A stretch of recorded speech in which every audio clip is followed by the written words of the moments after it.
जय गुरुदेव। और दोस्तों, मेरे चैनल सीधे सावर मंत्र में आपका एक बार फिर से हार्दिक स्वागत है।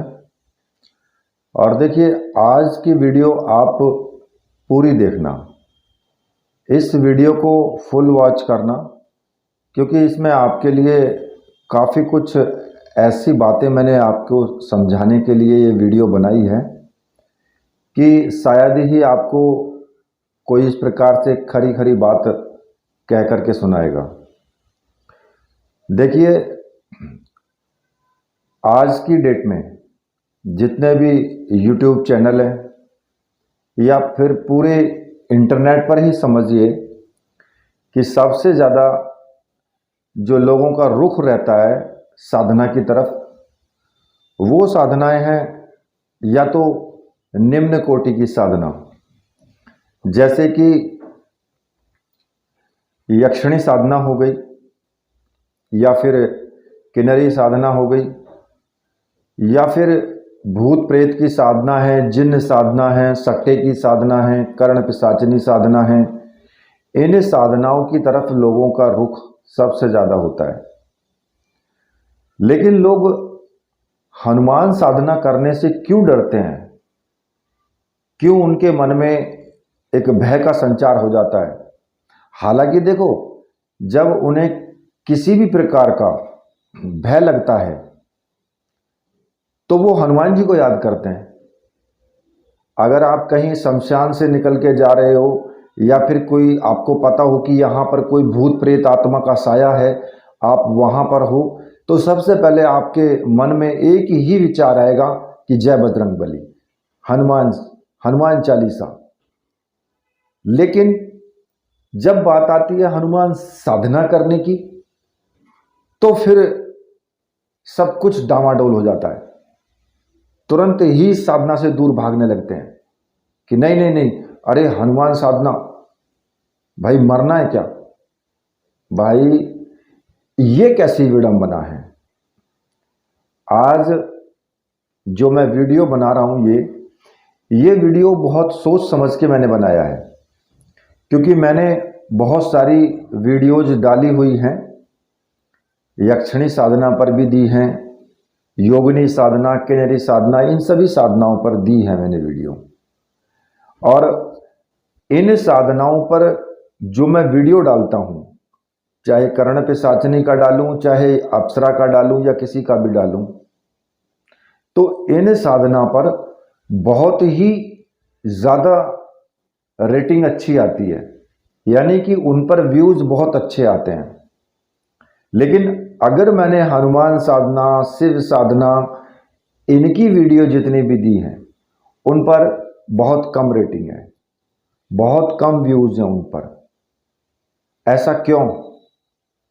क्योंकि लोग, इसका मतलब सबसे ज़्यादा जो पसंद करते हैं वो इन्हीं निम्न कोटि की जो साधनाएं हैं, इनको पसंद करते हैं कि भूत प्रेत की डाल दो, जिन्न की डाल दो, प्रेतनी की डाल दो, भूतनी की डाल दो।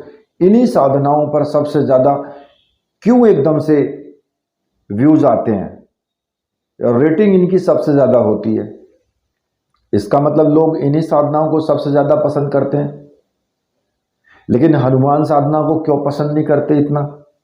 जबकि जब भी कोई ऐसी स्थिति बनती है कि वहाँ पर उनको डर या भय या भूत प्रेत का सताता है, तो वहाँ वो उनको जो है हनुमान जी नज़र आते हैं, या भैरव नज़र आते हैं, या फिर कोई देवी नज़र आती है, तुरंत तुरंत उसी का मंत्र जाप होता है फिर।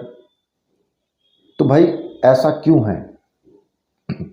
देखिए, आज मैं आपको यहाँ पर एक सच्चाई से रूबरू करूँगा, क्योंकि हनुमान साधना अगर आप करते हैं तो उसमें आपको पूर्ण रूप से ब्रह्मचर्य का पालन करना होता है। अगर जरा सी भी मिस्टेक हुई तो आपको वहां पर दंडित किया जा सकता है। हनुमान साधना में तलवार पर, कहते हैं ना कि तलवार की धार, उस पर चलने वाली हनुमान साधना है। सबसे बड़ा कल्याणकारी देव है, इनसे बड़े कल्याणकारी देव भी नहीं है, और तुरंत ही प्रसन्न होने वाले भी हैं। और वीरों के वीर महावीर भी हैं। बहुत उच्च लेवल की साधना है ये। लेकिन लोग निम्न कोटि की साधनाओं की तरफ क्यों भागते हैं? या तो उनके मन में ऐसा होता है कि भाई ये साधनाएं जल्दी सिद्ध हो जाती हैं, तो ऐसा भी नहीं है। हालांकि अप्सरा साधना बहुत उच्च कोटि की साधना है, कोई छोटी मोटी साधना नहीं होती है अप्सरा साधना भी। क्योंकि अप्सरा साधना तब सिद्ध होती है जब आप पूर्ण रूप से ब्रह्मचर्य का पालन करने में सक्षम हो जाते हो। क्यों? क्योंकि आपने देखा होगा कि बहुत से ऋषियों की तपस्याएं अप्सराओं ने भंग की हैं। देवता उनको तभी भेजते थे जब वो कोई दूसरी अन्य साधना में सिद्धि प्राप्त करना चाहते थे और स्वर्गलोक का सिंहासन हिलने लगता था, तब वो अप्सराओं का प्रयोग करते थे कि इस तपस्या को जाकर के भंग कर दो। अब अगर अप्सरा ने तपस्या को भंग कर दिया तो साधना खंडित हो गई। और जब तुम अप्सरा की ही साधना कर रहे हो तो भाई इसका मतलब क्या है? इसका मतलब सीधा सीधा ये है कि मान लिया कि आप कोई ब्रह्मांड साधना कर रहे हो या फिर कोई दूसरी और बहुत उच्च लेवल की साधना कर रहे हो, और उस साधना में आपको सफलता कब मिलेगी? जब आप अप्सरा का घमंड तोड़ दोगे, जब आप अप्सरा की जो सुंदरता है, जो उसका जो सुंदर स्वरूप है, उस स्वरूप से भी आगे निकल जाओगे, तब आपको उस साधना में सफलता मिलेगी। अब अगर तुम अप्सरा की ही साधना कर रहे हो तो इसका मतलब क्या है? इसका मतलब यह है कि आपको अप्सरा का घमंड तोड़ना है। अप्सरा की जो सुंदरता है, जो उसका नूर है, उसको अपने कदमों के तले झुका देना है एक तरीके से।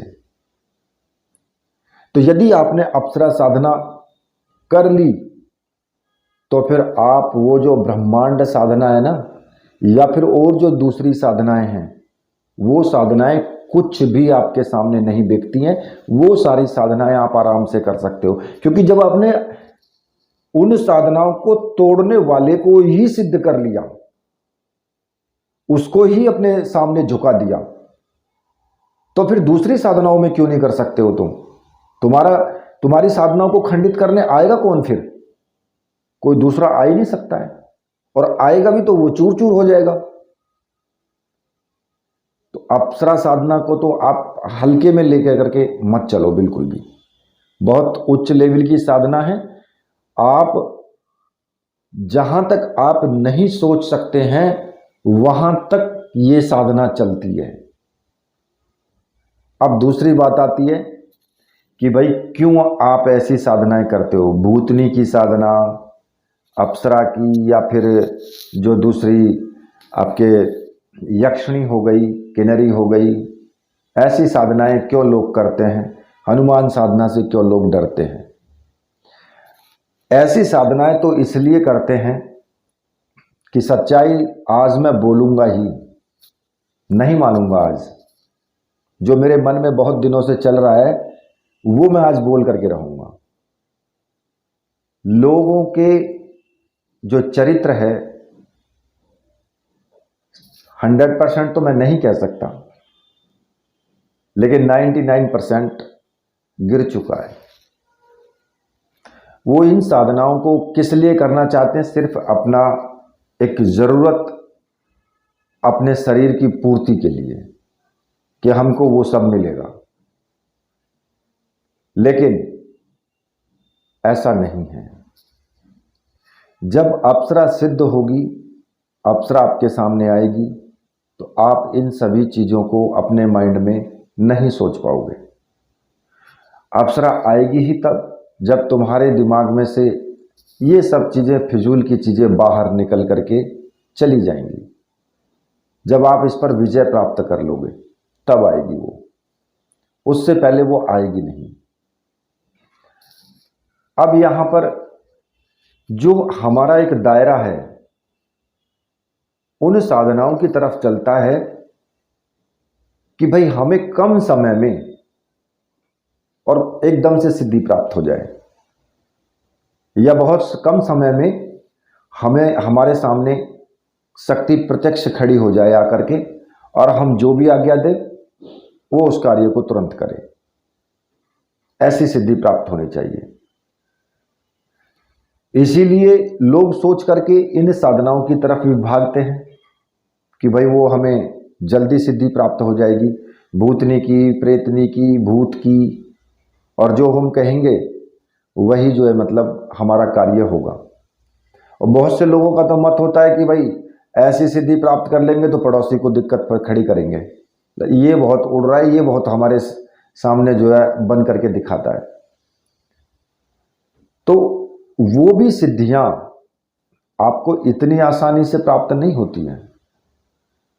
लेकिन हाँ, इतनी बात जरूर है कि आप अगर हनुमान जी की साधना करते हैं या कोई और साधना करते हैं तो 100% आपको बहुत कम समय में उनकी जो तपस्या का आपकी अपनी तपस्या का जो प्रभाव है, जो उनकी शक्तियां हैं, वो आपके मंत्र के साथ साथ आपके साथ में बहुत जल्दी ही आ जाती हैं। वो अगर हनुमान मंत्र कोई भी हो, अगर आप उसको कुछ दिन जप लेते हैं तो उसमें एक अजीब सी पावर तुरंत आ जाती है और वो आपके लिए कार्य करती भी है।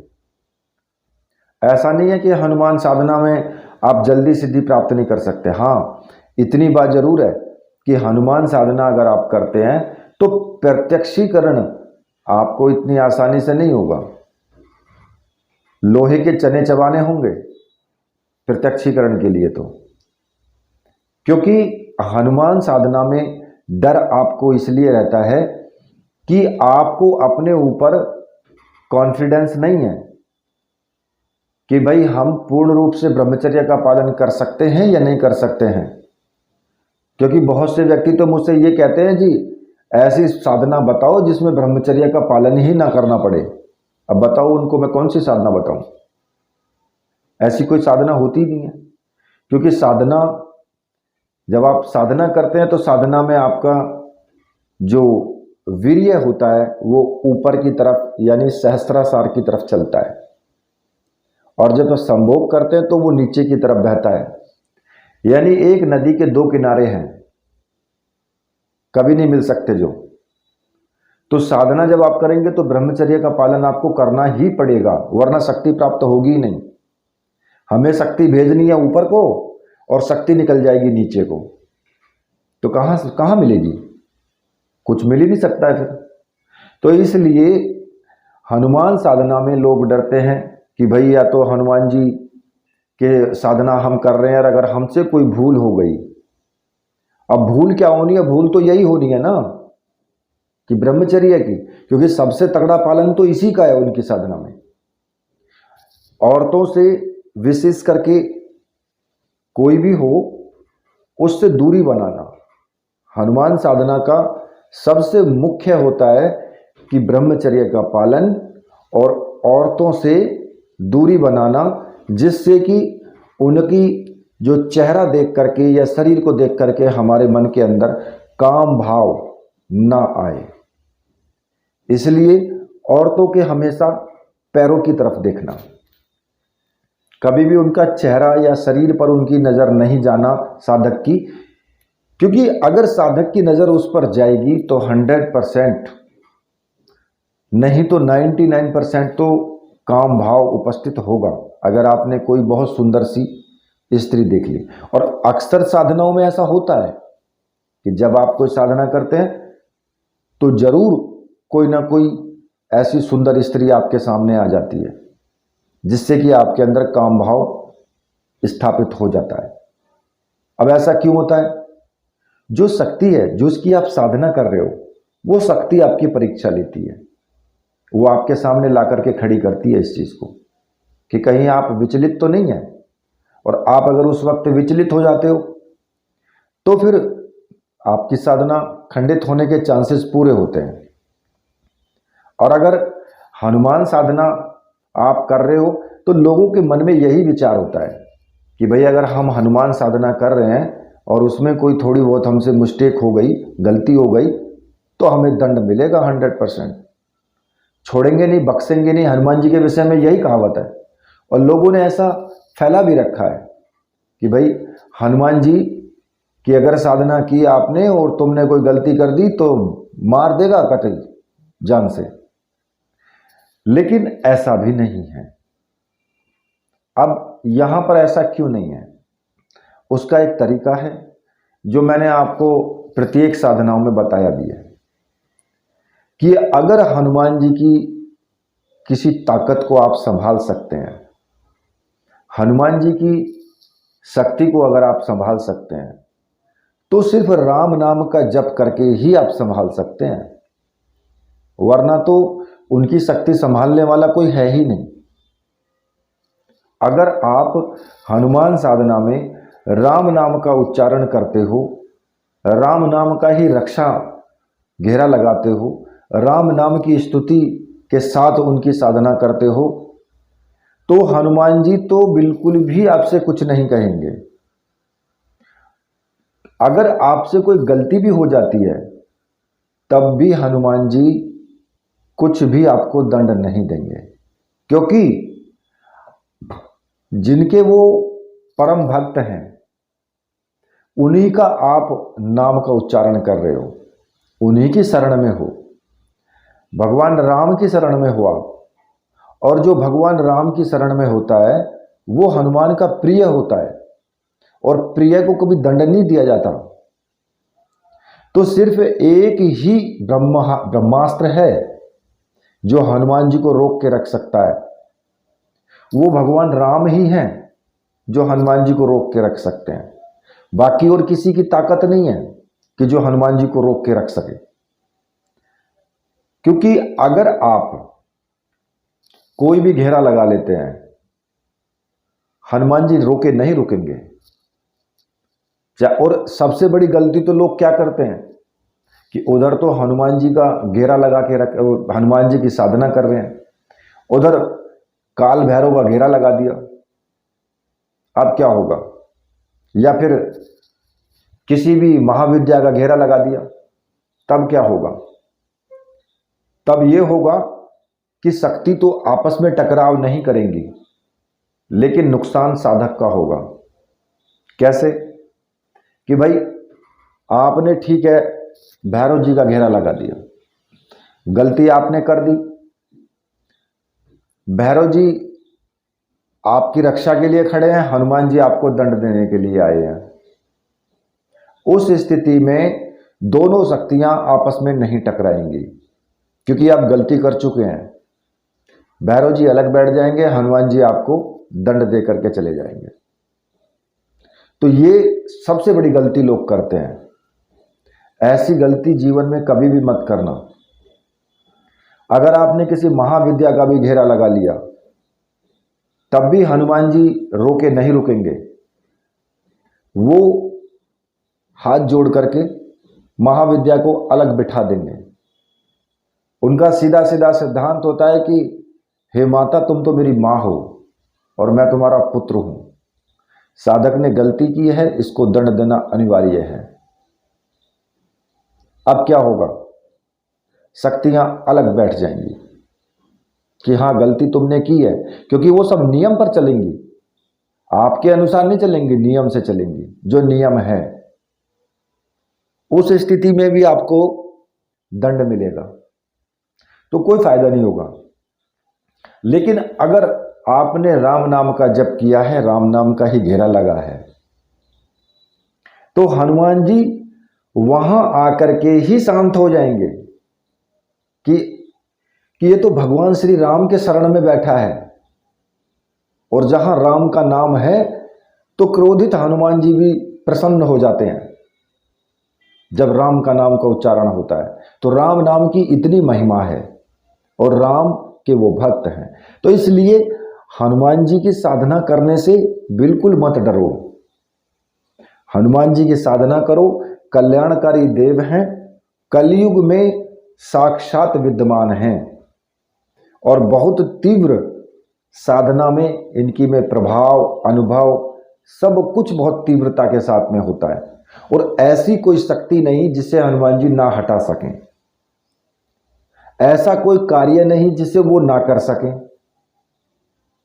क्योंकि लगा करके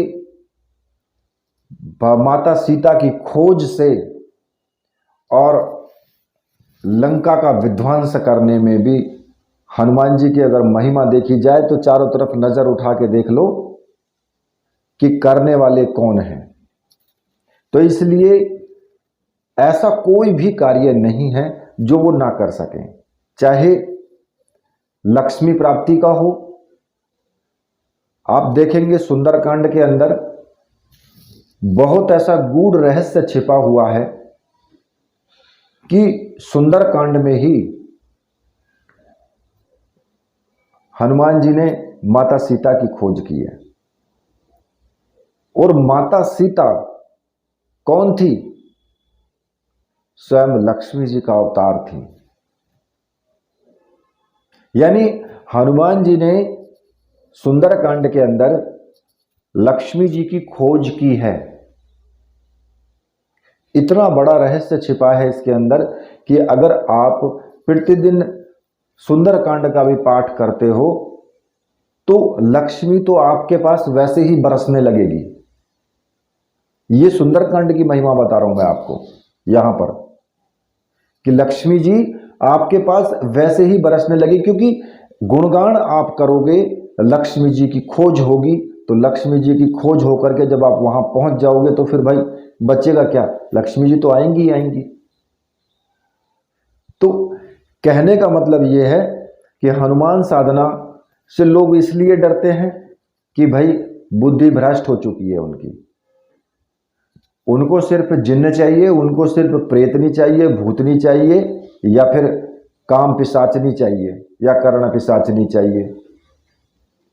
एक बेवजह का अपने मन के अंदर एक बेवजह का तूफान बना लेना कि भाई अगर मैंने किसी की दो बातें बता दी, लोग मुझे बहुत बड़ा विद्वान समझेंगे। अगर के किसी प्रेतनी की या किसी कर्ण पिशाचनी या भूतनी की इनकी साधना सिद्ध करके और मैंने किसी की बातें बता दी, किसी ने मुझसे पूछा कि मेरे घर में क्या बना है, या मुझे कौन सी परेशानी है, या मेरे जेब में कितने रुपए रखे हैं, और मैंने उसको वो सब चीजें बता दी, तो लोगों क्या होगा कि मेरे मन में बहुत एक कि भाई लोगों के बीच में आकर के मैं एकदम से पॉपुलर हो जाऊंगा, और पॉपुलर हो जाऊंगा तो मेरी बहुत महिमा बढ़ेगी। लोग कहेंगे कि भाई फलाना व्यक्ति तो बहुत जानकार है, बहुत ये करता है, बहुत वो करता है। इससे क्या होगा? इससे आपके अंदर अहंकार बढ़ेगा, और अहंकार जब आपके अंदर आ जाएगा तो अहंकार भगवान का भोजन है। अहंकार को तो भगवान खा जाता है। जब जब किसी को भी अहंकार हुआ है, भगवान ने उसका अहंकार यानी उसका घमंड को चूर चूर कर दिया है। नारद जी की भी कथा आप ले सकते हैं। जब नारद जी को अहंकार हुआ था कि मैंने काम पर विजय प्राप्त कर ली, मैंने काम पर विजय प्राप्त कर ली, पूरे स्वर्गलोक में ढंढोरा पीटते हुए घूम रहे थे। उसके बाद में कैसे फिर उन्होंने जो है भगवान विष्णु ने कैसा उनका घमंड यानी कैसे उनका अहंकार को वहां पर तोड़ा है। तो कहने का मतलब यह है कि आपको अहंकार ही उससे मिलेगा और कुछ नहीं मिलने वाला है। अगर आप चाहते हैं कि आप उस परमपिता परमेश्वर की तरफ जाएं, आपको मोक्ष की प्राप्ति हो, तो आपको इन सब चीजों से दूर रहना है। आपको वहां पर क्या करना है? आपको स्वयं भक्ति करनी है। बस भक्ति करिए, दूसरों की समस्याएं तो अपने आप सॉल्व हो जाएंगी। अगर कोई किसी की समस्या है तो उसको भी भक्ति पर की राह पर डालिए कि भाई आप ये साधना करो, आप ये साधना करो, इससे आपको ये फायदा होगा, और उसको फायदा होगा, 100% होगा उसका फायदा। उसे एक रास्ता मिल जाएगा, उसे एक भक्ति की रास्ता मिल जाएगा कि हमारा जो सनातन धर्म है, हमारा जो पहले से ही ऋषि मुनियों का कि हम संतान रहे हैं, हम भगवान की भक्ति की तरफ बढ़ेंगे। हमारा जो समाज है वो समाज भक्ति की तरफ जाएगा, परमात्मा की भक्ति करेगा तो उसके अंदर अच्छे आचरण, अच्छे विचार पैदा होंगे। तो इसलिए जितना ज़्यादा से ज़्यादा आप भगवान की भक्ति करोगे उतना ज़्यादा से ज़्यादा हमारा संसार, जो हमारा समाज है वो भी सुधरेगा और उस परमपिता की हमें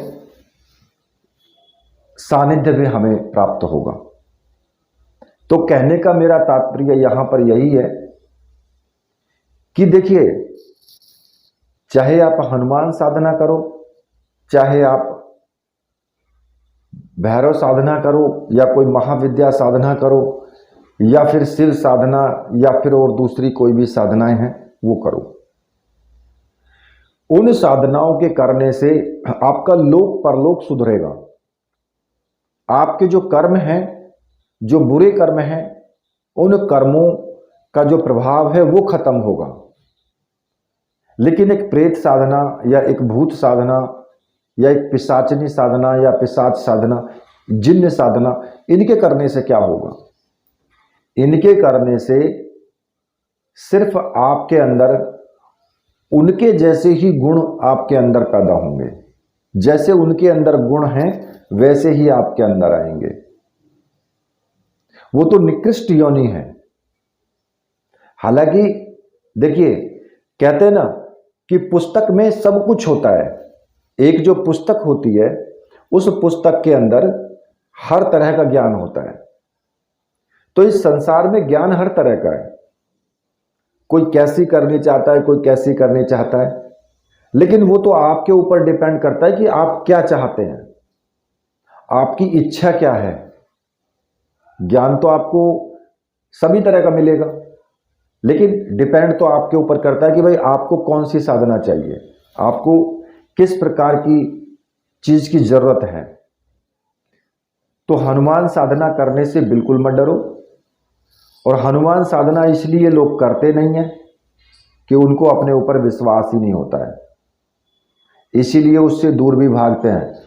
बहुत बिरले लोग होते हैं जो हनुमान साधना करते हैं, क्योंकि हनुमान साधना करने का मतलब है अपने ऊपर जो काम भाव है उसके ऊपर पूर्ण विजय प्राप्त करना। और जो दूसरी जो निकृष्ट साधनाएं हैं, भूतनी साधना, प्रेतनी साधना, या फिर और दूसरी निम्न कोटि की साधनाएं हैं, उन साधनाओं के करने से क्या होगा? आपके अंदर काम भाव पैदा होना। देखिए, मैं सच्चाई बता रहा हूं आज आपको, क्योंकि मेरे बहुत दिन से मेरे मन में आ रहा था कि मैं आपको इस चीज से अवगत जरूर करवाऊं। ये बातें मुझे बतानी है आपको, बहुत दिन से मेरे मन में आ रहा था, क्योंकि ये मुझे अंदर से ये चीजें कचोट रही थी कि यार ऐसा है क्यों लोग ऐसा कर रहे हैं। क्योंकि अब जो समाज है ना, उसके अंदर एक ये चीजें भले ही मानो या मत मानो, लेकिन सच्चाई यही है, उसके अंदर बहुत सी चीजें ऐसी दुर्भावनाएं हैं, चाहे वो दबी हुई हो, कोई उजागर कर देता है, कोई उसको दबा के रखता है, लेकिन मन में सोच के रखता है बस। तो यहां पर जो मैंने आपको आज बताया है कि भाई साधना अगर आप करें तो अच्छी साधना करें। खैर, वीडियो तो लंबा हो चुका है, मुझे भी पता नहीं रहा कि मैंने कितनी देर मुझे बोलते हुए हो गई है। मेरी बात को गौर से समझना। इसी के साथ अब मैं वीडियो को यहीं पर समाप्त करता हूं। तो मेरे साथ बोलिए, बोले वीर बजरंगबली हनुमान जी महाराज की जय। बोले मेरे परमहंस गुरुदेव की जय।